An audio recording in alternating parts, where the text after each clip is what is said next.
안녕하십니까 성도 여러분. 오늘도 주 안에 거하시면서 성령님의 인도함을 받는 하루를 보내시길 바라고요. 하나님과 이웃에게 참사랑으로 반응하며 사시길 축복하며 기도합니다. 오늘 묵상 본문은 디도서 3장입니다. 너는 그들로 하여금 통치자들과 권세 잡은 자들에게 복종하며 순종하며 모든 선한 일을 행하기를 준비하게 하며 아무도 비방하지 말며 다투지 말며 관용하며 범사의 온유함을 모든 사람에게 나타낼 것을 기억하게 하라.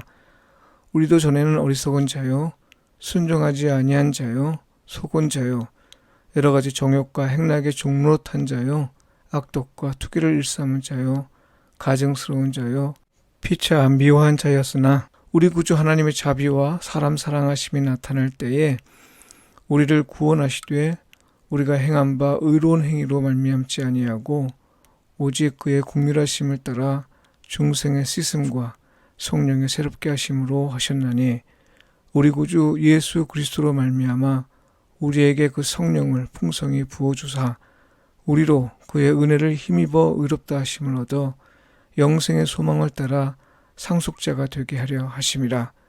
이 말이 미쁘도다. 원하건대 너는 이 여러 것에 대하여 굳세게 말하라.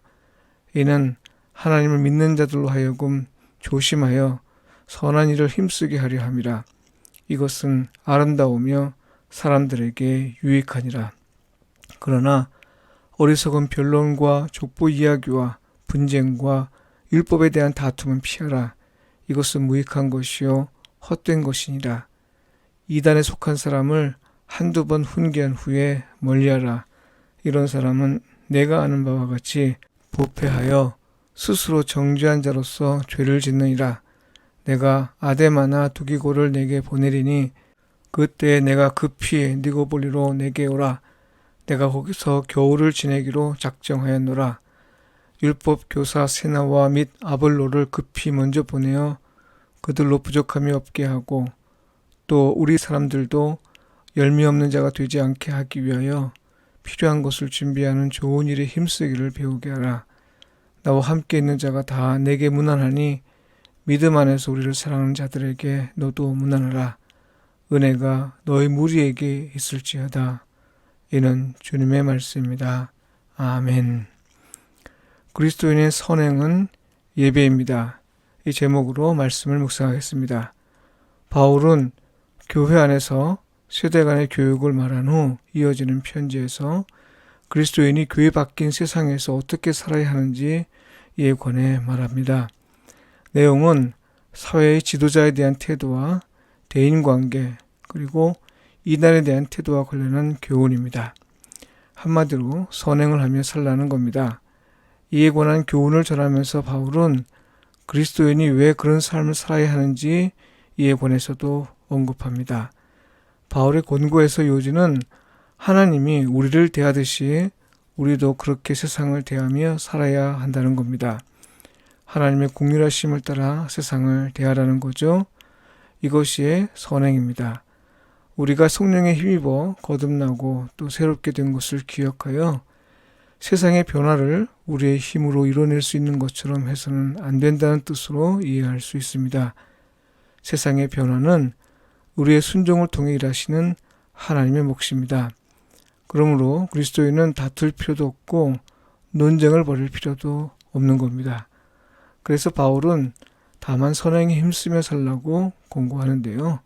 선행은 아름다우며 사람들에게도 유익한 것이라 했습니다.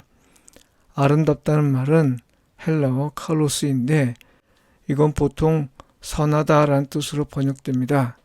이걸 굳이 아름답다라는 의미로 번역한 건 하나님의 뜻에 합한 것이란 뜻을 강조하기 위함이라 생각합니다. 성경에서 아름답다는 말은 하나님의 말씀대로 된 것을 가리켜 쓰는 표현입니다. 그러니까 세상에서 살면서 선행에 힘쓰며 사는 것, 이건 하나님의 말씀대로 사는 것이고 그래서 사람들에게도 유익한 것이라는 겁니다. 그렇다면 그리스도인은 왜 선행을 하며 살아야 할까요? 물론 그것이 하나님의 뜻이기 때문입니다.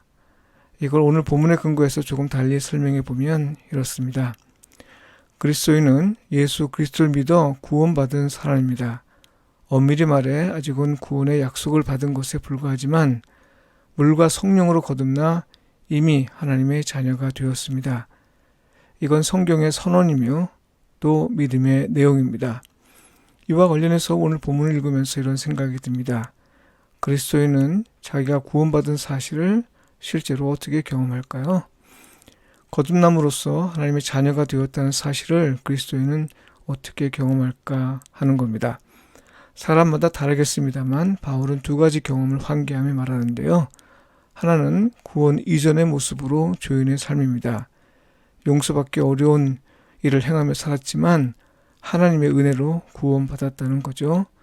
다른 하나는 예수 그리스도를 통해 계시하고 성령님을 통해 계속되는 하나님의 자비와 하나님의 사람 사랑하심입니다.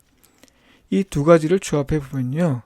과거 우리는 구원에 합당한 사람이 아니었습니다만 하나님은 우리의 행위대로 판단하지 않으시고 오직 그의 긍휼하심에 따라 우리를 구원하셨다. 이렇게 이해할 수 있습니다. 이것을 바울은 하나님의 자비와 사람 사랑하심으로 경험한 겁니다. 그러니까 우리가 구원받은 것은 오직 우리를 사랑하시어 그의 긍휼하심을 따라 받아주셨기 때문이라는 거죠. 예수 그리스도를 믿어 의롭다 하심을 받은 자는 중생하고 또 새롭게 되는데요. 이건 믿는 이에게 풍성히 부어주신 성령을 통해 일어납니다. 그리고 이 말은 신뢰할 만한 것입니다. 왜냐하면 하나님이 행하신 일이기 때문입니다. 과거에만 일어난 것이 아니라 현재나 미래에도 믿는 자에게 반드시 일어나는 일이라는 거죠. 그래서 바울은 이 말을 굳세게 말할 것을 디도에게 권고하는데요. 이는 하나님을 믿는 사람들이 선행을 힘쓰게 하려 함이라 했습니다. 구원을 위한 선행이 아니라요. 구원을 확실히 약속받은 자로서 감사하는 마음으로 행할 일이라는 겁니다. 하나님의 자비를 경험하고 하나님의 사람 사랑하심을 경험한 사람에게 합당한 일입니다. 달리 말하면요. 우리는 원래 구원에 합당한 사람이 아니었으나 하나님의 자비와 사람 사랑하심으로 하나님의 자녀가 되었다는 사실을 말하면서 바울은 세상에서 그리스도인이 어떻게 살아야 할 것인지에 관해 말한 겁니다. 선행하며 살되 그리스도인이 자기 힘으로 세상을 변화시키려 해서는 안 된다는 겁니다. 다만 선행을 하면서 하나님이 행하시길 기대하라는 거죠. 여기서 선행은 하나님의 자비와 사람 사랑하심을 나타내는 삶을 의미합니다. 우리는 다만 하나님의 자비와 사람 사랑하심을 나타내는 삶을 순종할 뿐 세상에서 하나님의 뜻을 이루시는 이는 하나님 자신입니다. 세상에서 우리가 선행으로 순종하면 하나님은 우리의 순종을 통해 당신의 영광을 나타내십니다. 이런 의미에서 하나님의 뜻에 따른 선행은 그 자체가 예배입니다. 사람들이 그리스도인의 선행을 보고 하늘에 계신 우리 아버지를 참 하나님으로 인정할 것이기 때문입니다. 기도드리겠습니다. 우리의 온전한 예배를 원하시는 하나님, 우리는 세상에 살면서 세상을 변화시키려는 의욕을 종종 갖습니다. 무엇보다 세상이 마땅히 변해야 한다고 생각할 때마다 그렇습니다. 그러나 하나님의 말씀에 우리가 얼마나 순종했는지 이에 관해서는 미처 생각하지 못합니다. 주여, 우리를 불쌍히 여기시고 우리에게 자비를 베푸소서. 우리로 먼저 하나님의 말씀에 순종하게 하소서. 우리의 순종을 통해 일하시는 하나님을 믿고 신뢰하면서 하나님의 뜻이 이루어질 때까지 끝까지 순종할 수 있게 하소서. 예수님의 이름으로 기도합니다. 아멘.